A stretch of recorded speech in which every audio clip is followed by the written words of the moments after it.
안녕하세요, 보이르 보겸입니다. 네, 이제 뭔가 눈치 보이네요, 보이르 쓰기도. 많은 분들이 생각하실 수도 있겠지만 단연간 밝은 모습 보이고 어떻게 보면 망나니 같은 모습, 이런 모습을 좀 보여드리다 보니까 그런 걸 안 느낀다고 생각할 수도 있는데, 솔직히 약간 조금 밖에 나가기도 솔직히 눈치 보입니다. 특히 여성분들이 많이 모이는 데 가면은 솔직히 이제 요즘 솔직히 톡 까놓고 얘기할게요. 눈치 보여요. 그냥 존재 자체만으로도. 제가 이 논문에 관련해서 일단은 생각을 해봤습니다. 논문에 박제가 되는 게 뭐냐면은, 여러분 책 같은 데 보시면 아시다시피 그 뒤편에 보면은 그 말을 인용을 하고 그 뒷부분에 뭐 어떤 논문에서 나왔다 이런 각주 같은 게 달려요.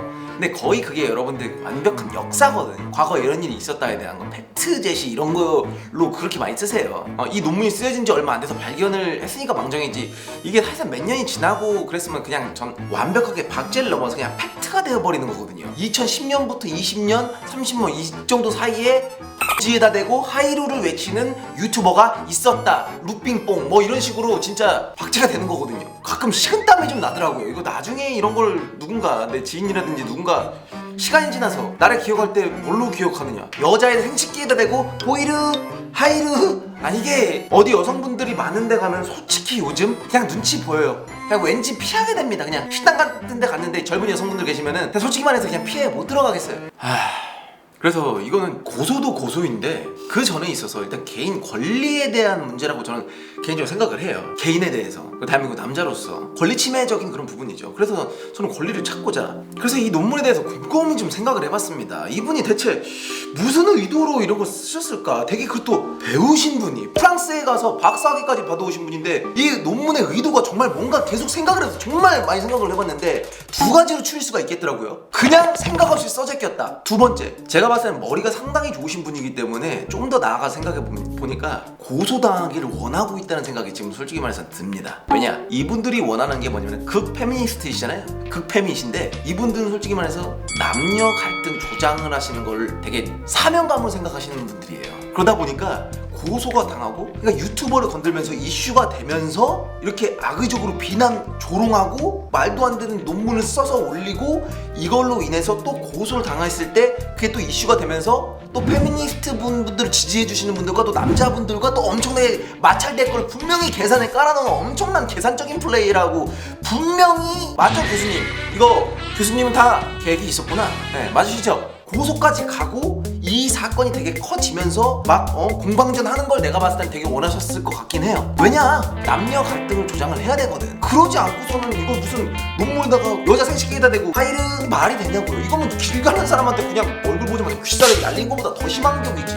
논문인데 이거는 정말 배우고 배우신, 흔히 말해서 선생님들이 가르치시는 교수님들이 3명을, 교수님들 3명 정도가 심사를 해서 올라가는 논문인데, 이게 생각 없이 쓴 글을 그냥 패스 시키시겠냐고. 말이 안 되는 거죠. 무조건 의도가 깔려있는 논문입니다. 이런 게 저 개인뿐만 아니라 대놓고 말씀드리겠습니다. 사실적으로 지금 문제 많잖아요. 저뿐만 아니라 이런 일을 겪으신 분 저 혼자뿐만은 아니잖아요. 점점 목에 쪼여오고 있잖아요. 이런 말도 안 되는 것들로. 물론 이분이 지금 한 개인에 대해서 이렇게 악랄하게 쓰시긴 했는데, 정말 생각 없이 쓰신 건지 아니면은 진짜 무슨 특별한 의도가 있게 이렇게 쓰신 건지, 이게 직접 한번 그냥 여쭤보겠습니다. 이분이랑 연락을 하려고 뭐 카톨릭대, 철학연구회 이쪽저쪽 다 물어보면서 해봤지만 연락이 그냥 안 돼요. 내가 봐서 한국에 없지도 못한다는 생각이에요, 솔직히 말해서. 어디에 계신지도 모르겠지만 트위터는 일단 있으시더라고요. 이분한테 그래서 제가 직접 한번 여쭤보려고 합니다. 타당한 이유가 있다면 인정하겠습니다. 생식기에다 대고 인사는 세계 최초의 미친놈으로 타당한 이유가 있다면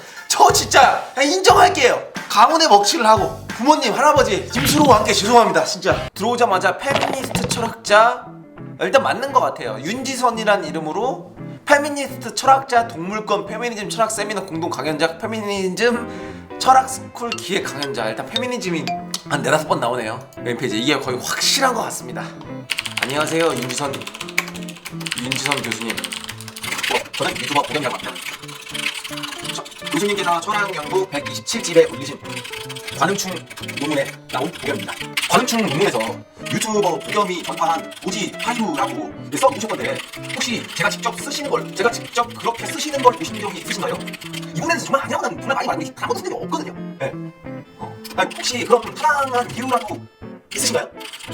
제가 한순간에 여자 생식기에다가 대고 인사하는 세계 최초의 인간이었습니다. 타당한 이유가 있고 저를 이렇게 박제해서 역사에 남기시려고 하신다면, 이유만 타당하다면 인정하겠습니다. 그 이유에 대해서 좀 알고 싶어서 이렇게 연락드립니다. 카톨릭대 그리고 철학연구회 그리고 이렇게 DM까지도 이렇게 좀 보내보려고 하는데 카톨릭대랑 철학연구회 찾아가 본 결과 이쪽이랑 연락도 아예 안 되고 거기서도 뭐 크게 반응은 없으셨어요. 그래서 이렇게 개인적인 DM이라도 남겨보려고 하는데 나는 정말 이걸 논리적으로 풀고 싶어요. 이거 고소하는 걸 내가 보기에는 남녀 갈등 조장으로 약간 더 원하실 수도 있다는 생각이 들어요. 플랜 내가 봤을 때 A까지는 아니어도 B, C 정도는 있으실 것 같거든. 그걸 따라서 난 개인으로서 이 불명예를 좀 인간으로서 대화 대 대화로 좀 풀고 싶거든요. 일단 그게 최급선무거든. 사과를 난 좀 받고 싶거든. 단 한 번은 난 X이라고 쓴 적이 없거든. 쪽지 보내보겠습니다. 이분의 닉네임이 썸리무스 영. 오케이. 상당히 난감합니다. 지금 쪽지까지도 막아놓으셨어요. 이거 레전드입니다. 이거 한국에 없을 수도 있다는 생각이 듭니다. 그러니까 아니면 그냥 잠수신 것 같거든요. 일단 트윗으로라도 남겨보겠습니다. 여기까지 글 써졌죠? 타까지. 그럼 당한 이유라도 있으니까 이거 두 번째 타 트윗 하겠습니다. 네, 트윗으로 해가지고 남기기라도 해봤습니다. 보실지는 모르겠어요. 대학교 교수 강사까지도 하셨는데 대학교 쪽에서도 연락 안 돼. 그 논문을 올린 그 학회지에서도 연락이 안 돼. 개인 연락처 다 막아놔.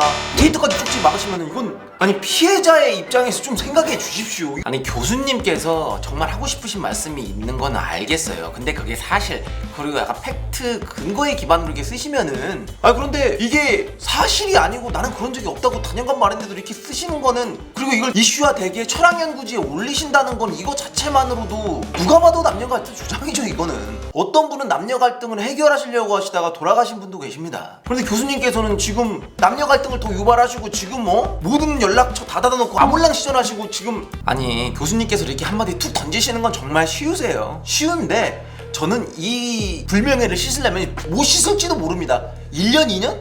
50년. 아니 이 논문을 나와버리게 되면은 그 이후까지 100년, 200년 뒤에도 여자 생식기에다 대고 하이루라고 인사하던 그런 유튜버가 있었다라고 남게 되는 겁니다. 이 불명예 못 씻을지도 몰라요. 그리고 정말 심각해진 게 또 있습니다. 여러분들 유튜브 알고리즘이라고 아실 겁니다. 유튜브 알고리즘이 또 뭐냐면은 내가 자주 검색하는 거, 내가 자주 보는 거 그 위주로 뜨고 그 위주를 되게 인식해서 뜨게 해주죠. 그렇게 되게 인공지능적으로 처리를 해줍니다.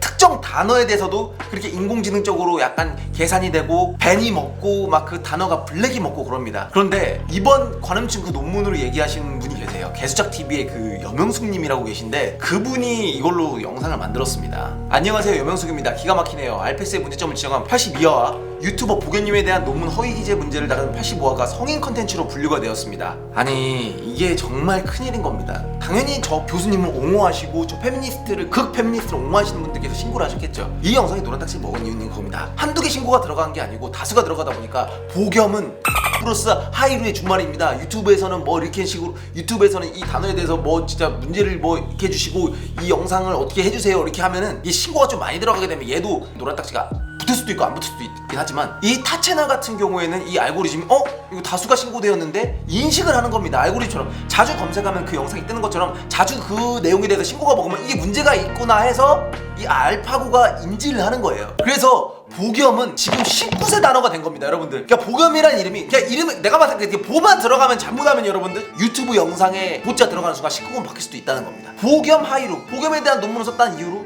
그게 되게 야하게 단어를 쓴 것도 아닐 겁니다. 그 하이루를 그 하이루에 대한 내용을 정말 야하게 쓴 것도 아니고 문제에 대해서 얘기했는데도 신고가 많이 들어가기 때문에 이게 말이 되는 겁니까? 조만간 유튜브에서 보자를 못 쓰지도 몰라요. 보자를 내가 뭐 다른 특수 문자로 돌려가지고 당구장 마크라든지 아니면은 뭐 진짜 다른 단어로 바꿔서 제야 될 줄 몰라요. 보겸 TV가 아니라 당구장 겸 TV 뭐 이런 식으로 바꿔야 될지도 모릅니다. 아니 영상에 보겸이 들어가고 보자만 들어가면은 노란 딱지다. 아니 이거 누구 탓인 거야 이거? 누구 찾아가야 돼 이거? 죄송합니다. 제 탓이었네요. 죄송합니다.